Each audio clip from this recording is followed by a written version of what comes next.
Hi, what's up? I'm Gayle and you're tuned in to Ones to Watch. Gayle is me. I'm a 17-year-old girl who lives in Nashville, Tennessee and makes music there. I started traveling and actually leaving my house, and yeah, I mean, I do shows. I post on TikTok and Instagram and all social media platforms, or I try my best, and I make music. I was getting ready. I was straightening my hair and putting makeup on and drinking coffee. I'm inspired by soulful voices, but I also love pop melodies, and then I really love an organic, or at times alternative leading production, and so it's kind of all of those things mushed into one. And it's not all of those things are equally put into my songs. At times there's mixtures of both, but yeah, that's what I do. I feel a lot of things inspired ABC. I can look back at songs and be oh, that was the cousin song I wrote before I wrote this song.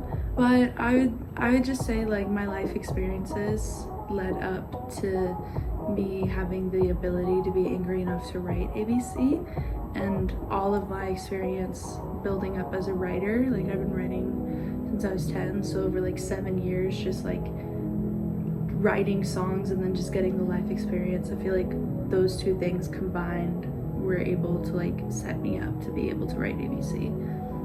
Oh my gosh, it's absolutely crazy to see what happened, because it was I was completely took by surprise. I didn't expect that to happen. I don't think anybody really did.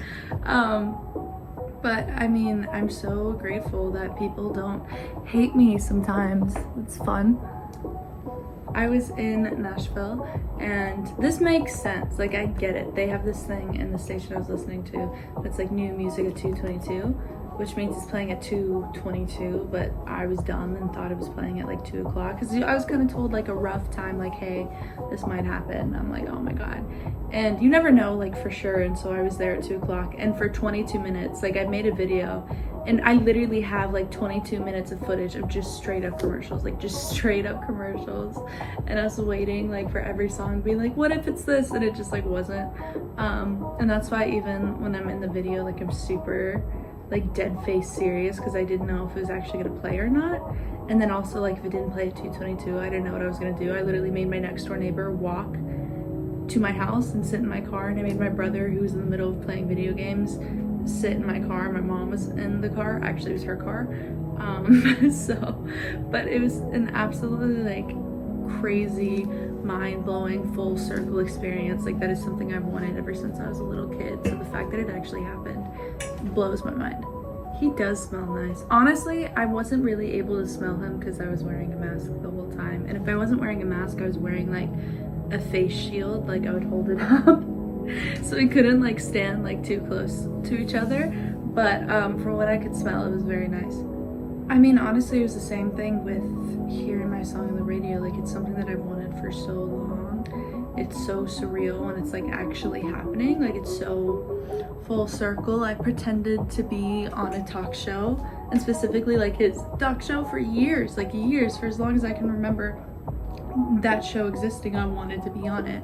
So the fact that I was able to actually have my song and sing it and perform it and sit on the couch and talk to him and talk about new music I'm releasing, it was just so exciting. This is what I should have posted on Instagram. No, I'm 100% down. I was a dumb person, a dumb human being. Here's the thing. I was personally trying to be responsible, because for some reason I thought being on Tinder at 17 was okay. I thought, not that I thought it was okay, I just thought it's fine. That's fine. If I match with an 18 or 19-year-old, I'd be I'm 17, but I could not get away with it. I thought maybe I was hot enough to get away with it. Absolutely not. Did not work. I was on there for less than 24 hours before I got banned. The thing is this is where I was really dumb. Don't do this. I put I was 17 in my bio. I literally was the first thing you say when you see my face is 17, and of course everybody, rightfully so, it actually kind of gave me hope in this world that everybody was tisk tisk no. So don't do that. I'll never be able to go on Tinder again, but it's okay because I'm a nobody knows it. make sure you actually know what a middle part was, because I was dumb and didn't. Like, I would say out loud to people that I would have a middle part and nobody would correct me, but I didn't have a middle part. I had like, there's a bit of like a swoop going on. And so when I dyed my own hair, because originally I had like the red and then I dyed it black. And I dyed over half my head black because I was not aware of the fact that I didn't actually have a middle part. So that's like my biggest advice, is actually like really set in your middle part and like, you know, before like you dye it, because your girl made some mistakes, had to go into the hair salon and be like, help me. It's not a good time, but now it's pretty down the line. The thing is I have to actually do a middle part every day, and that's not it. When I'm lazy, there's definitely like, people be like, oh my god, I love the red on the black side. I'm like, that's not supposed to be that. I'm just lazy and don't want to do a middle part. I think it's getting a tattoo or piercing personally, dyeing your hair for sure, or cutting your hair. It's very therapeutic. It's so unfortunate, what I personally think, the key cure to heartbreak or whatever, it's time. Truly, that's the most like annoying part about it.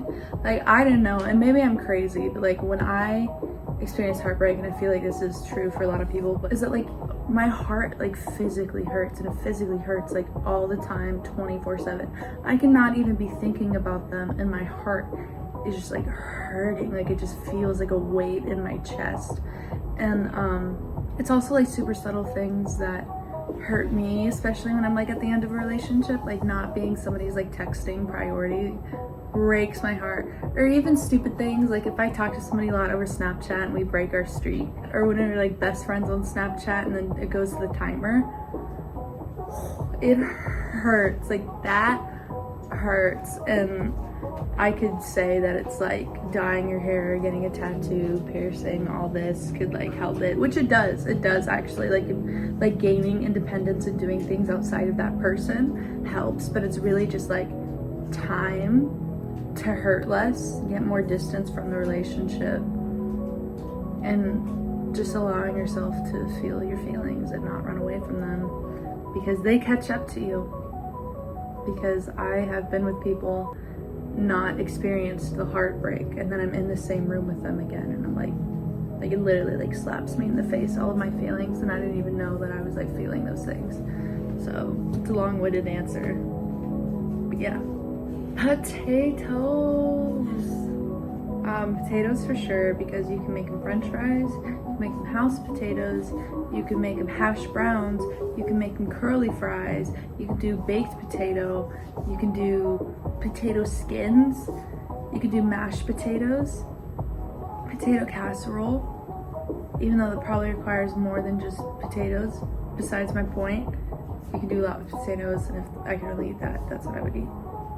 I hope that people can take away that I am just trying my best, and all I can do is really like tell my truth, and people can choose to believe me or not. But just, I hope that people can take away that I'm always trying my best to come from an honest and vulnerable place, even if it's coming from a place of being pissed off. For me personally, like letting somebody know that they hurt me enough to make me angry is coming from a place of vulnerability, even if I'm just telling somebody's whole family to like F off and I hate them. I also hope that my music can possibly give people like an open space to process their emotions and listen to the things that they want to listen to and hear what they want to hear.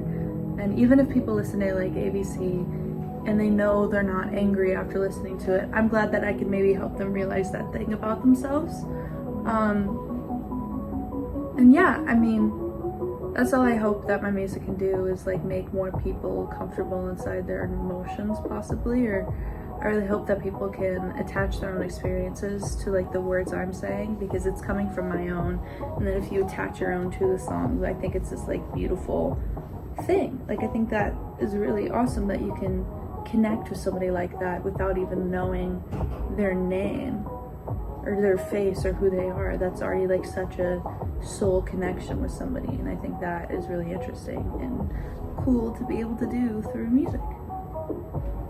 You can expect, I'm hoping I'm currently working on like a body of work, and so I hope to be finishing that out soon. And my goal is to be able to do more live music and performances and touring and all that fun stuff. So, oh, hiccup, cute. So my goal is to be able to do that more of the year and release consistent music. Yeah, it's exciting. That is a good question.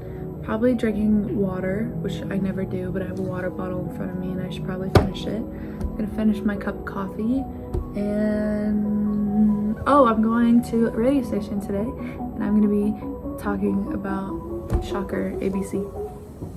Yeah, I think that's it. Oh, I'm also doing a band rehearsal today, which I'm really excited for because it's for ABC and another song that nobody knows about. Thank you so much. I'm Gayle, and this is my Ones to Watch interview. This is the part where I get awkward.